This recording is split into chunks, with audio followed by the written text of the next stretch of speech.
Please rise and salute the flag. I pledge allegiance to the flag of the United States of America and to the republic for which it stands, one nation, under God, indivisible, with liberty and justice for all.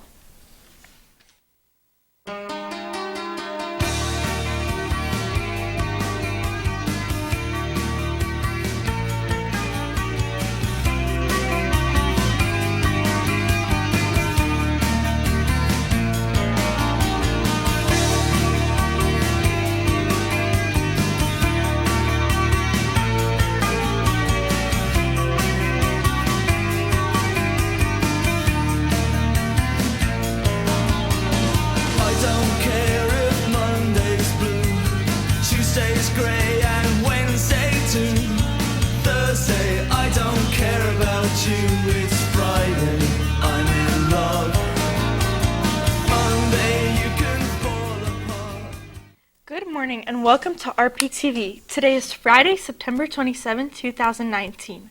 Our top story this morning concerns the big event that is taking place tomorrow right here in Roselle Park. It will be a beautiful day filled with art and music and fun for everyone. Caitlin has that report. Tomorrow, you may want to drop in on the Roselle Park Loves Art Festival from 12 to 7 p.m. Local, regional, and professional artists, artisans, and performers will all have their works on display to delight and entertain, with something for everyone, along with music, street muralists, and food. Some performers include Celebration Singers and Screen Age Band. Some food trucks include Chipsticks, Dee's Hot Dogs, and Kettle Corn King. This year, the festival will also include an accessible arts division with adapted activities to serve individuals with all types of impairments in the Casano Center. Some activities along the outside art walk will have adapted materials as well.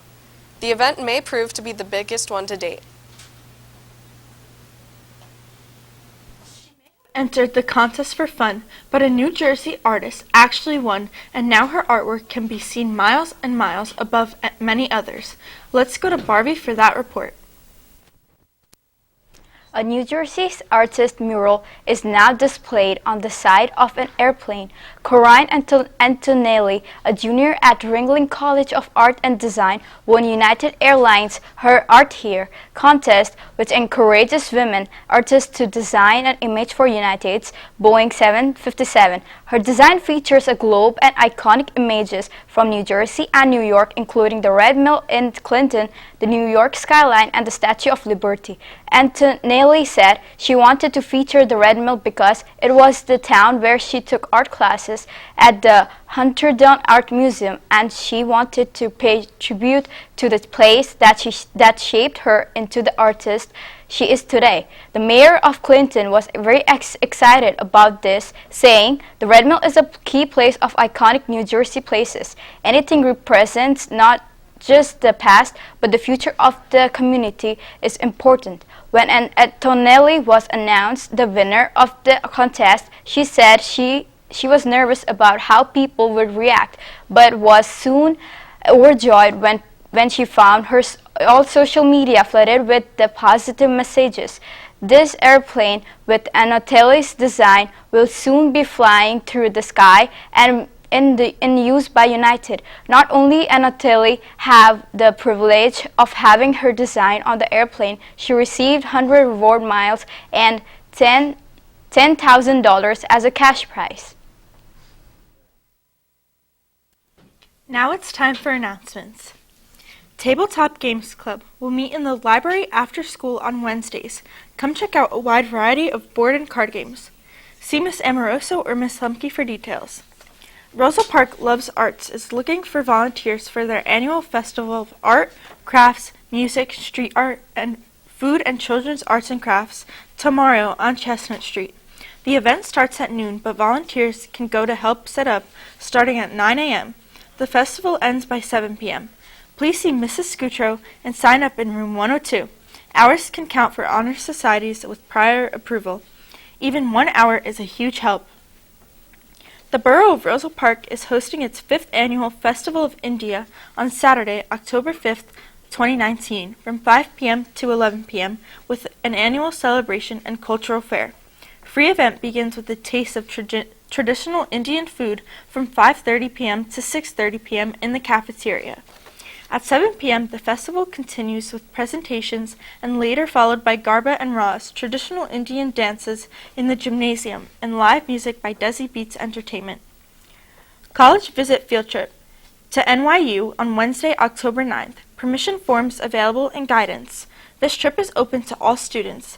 However, preference will be given to seniors and juniors. College fair on Wednesday, October 23rd from 8:30 to 10:30 a.m. in the gym. Congratulations to the boys and girls soccer teams for securing wins yesterday. The boys defeated Union Catholic by a score of 1-0, and the girls defeated Plainfield by a score of 3-2. Don't forget, today, after school, the girls volleyball team is home against Benedictine. Game time is 4 p.m. Also, tonight at 7 p.m., the varsity football team takes on Dayton High School in Springfield.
Come to the Arts Festival, please.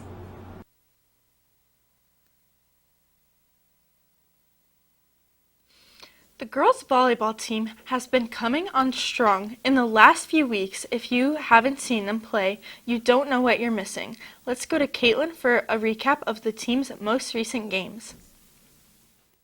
Volleyball has been on a roll for the last 2 weeks. They had some big victories over conference teams such as Hillside, Plainfield, and Roselle. Also, 2 nights ago, they defeated Newark Tech. All players had big contributions to each one of these victories. Some of the standout performances throughout our wins include Erin Mooney with 11 services points, Annabelle Peralta with 6 kills, and Jasmine Bayot with 5 digs versus Hillside, against number 1 ranked Plainfield. Raina Hausenauer contributed 13 service points and 10 assists, and Sarah Lippin serviced 9 points in a row to win. At Roselle early this week, Zariah Reed and Aubrey Gerkage provided some much-needed blocking to nail down the victory. And finally, versus Newark Tech, Kyra Williams, Annabelle Perlata, Raina Hausenauer, and Katie Birch combined for 28 service points. The JV team also defended Newark Tech on Wednesday in 2 sets with all of the girls contributing to the victory. The team has now a record of 8-1 as they approach the halfway mark on the season. Stay tuned, we will be right back.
Thanks for watching RPtv. Have a great weekend and stay tuned for CNN 10.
On the last day of the work week, there's a saying we have, and it goes a little something like, Fridays are awesome. I didn't happen to mention that last week, but you reminded me. I'm Carl Azus. Welcome to CNN 10. Our coverage on this last Friday of September starts with a whistleblower, or at least a report from one. We don't know the identity of the whistleblower, the person who made the complaint about recent events concerning U.S. President Donald Trump. We know the controversy started with a phone call between President Trump and Ukrainian President Volodymyr Zelensky, and we featured a detailed explanation on that in yesterday's show. You can find it at CNN10.com. The complaint was declassified Thursday morning, which allowed the public to see it. And in it, the whistleblower accuses President Trump of abusing his power by pressuring a foreign country to investigate former U.S. Vice President Joe Biden, who's one of President Trump's main political rivals for next year's election. The whistleblower, the person who made the complaint to U.S. intelligence officials, says he or she was not a direct witness to most of the events in the complaint, but that it was put together from information that came from more than 6 other U.S. officials. The whistleblower also says that in the days after the phone call, the White House tried to lock down, to keep secret all records of it, though earlier this week it released a summary of the call. Yesterday, the acting director of national intelligence, Joseph McGuire, appeared in a public hearing with the House Intelligence Committee. He said everything from the complaint itself to the way it was handled by U.S. government officials was done legally. The White House called the complaint a, quote, collection of third-hand accounts of events and cobbled together press clippings, all of which shows nothing improper. But Democrats called it a roadmap to their investigation into whether President Trump committed a crime he could be removed from office for. That's a big question in all this. What does the U.S. Constitution say? What is presidential impeachment? Impeachment is a trial without a judge or jury or prosecutor, but instead politicians accuse, prosecute, and stand in judgment of another politician. In impeachment proceedings, the House of Representatives is the investigator and the prosecutor. The Senate is the judge and the jury. It takes 67 votes to convict and only 34 to acquit. We've had exactly 2 impeachments, both of which resulted in acquittals. Andrew Johnson was impeached for actions that were really more political at the time than criminal. And of course, President Clinton was the last president impeached. He was charged with perjury and obstruction. When the Senate impeaches and removes a judge, they're just removing one person's appointed official. When the Senate impeaches and removes a president, they're undoing the votes of millions. There's a lot of debate about what is an impeachable offense. The Constitution says treason, bribery, and high crimes and misdemeanors. In other parts of the Constitution, like the arrest clause, the framers list treason, felony, or breach of the peace. The framers knew what kind of language they were using. If they intended for the president to be removed for any crime at all, they would have put that in the text. 10-second trivia. The first known windmills were utilized in what country? Persia, Egypt, India, or China? As long ago as 500 AD, Persians used windmills for grinding grain and pumping water. Today, wind power is one of the fastest growing sources of energy on the planet. It's renewable as long as the sun keeps a-shining and the wind keeps blowing. It's generally affordable for consumers after it's set up, and it doesn't pollute the air. But it has its downsides. It takes a lot of money up front to pay for a wind farm. The best wind sites are often far away from the homes and businesses that need the energy, and wind turbines can kill birds and other wildlife. They can also be noisy and unattractive to look at, unless, of course, they're built far out at sea. That costs substantially more than building them on land, and it gives workers the opportunity to live a very unique, if remote, lifestyle. If you look at the surface area that this wind farm covers, it's 40 by 15 kilometers.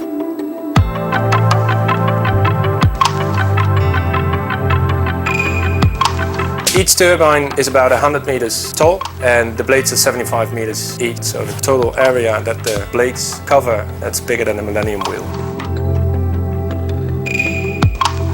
One rotation of this turbine can power an average home for around 1 day.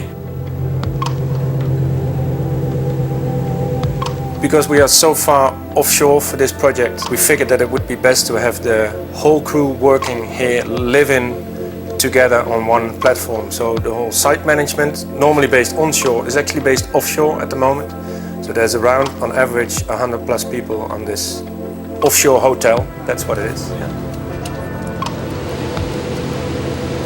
The GMS Endeavour, that's an accommodation jack-up, and that's a vessel with legs, so it can actually jack itself out of the water. It lowers its legs onto the seabed and pushes further, and then the vessel comes out of the water, and then there's a stable platform.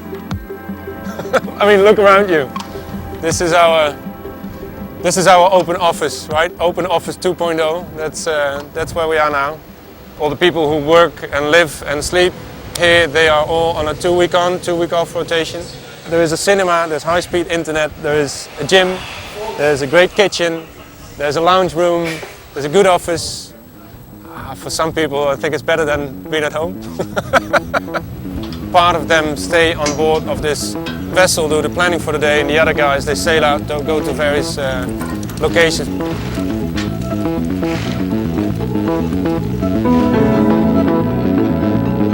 Hornsea 1 is the biggest offshore wind farm that anyone has ever built. What we're actually building is 174 enormous wind turbines. We're spacing them out over 400 square kilometers of seabed. And between each turbine and the next turbine there is a cable all buried into the seabed. And all these cables from all these turbines, they all go into each substation. From where the electricity then goes into the national grids, and from there it goes into people's homes. Well, the drawback of having turbines offshore is you need to get there, and when there's a lot of wind, that's why we built them here, there's a lot of waves, and when there's a lot of waves you can't get with a vessel to a turbine.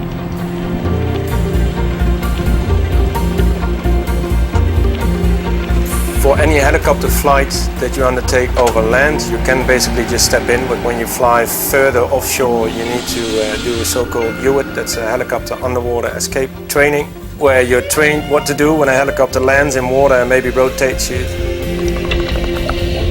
It's about a week's training that you need to go through to be fully certified to work here. Flying out from shore to Hornsea, it's a gift every time. It's a present going to work.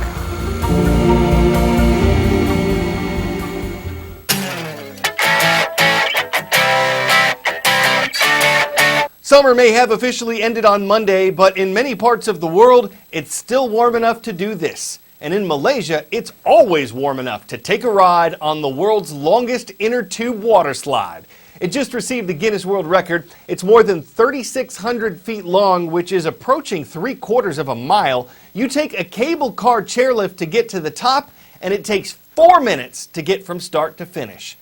You could watch part of a movie in that amount of time. Consider Slider Man, Slide as in Kane, In Slide Out, Slideways, The Slider House Rules, Slide and Prejudice, The Slide of the Yankees, 7 Slides for 7 Brothers, West Slide Story, His Girl Slide Day, Bonnie and Slide, and of course, there's also The Shape of Water, Waterbirds, Gravity, and Jaws, which would make for one exciting trip.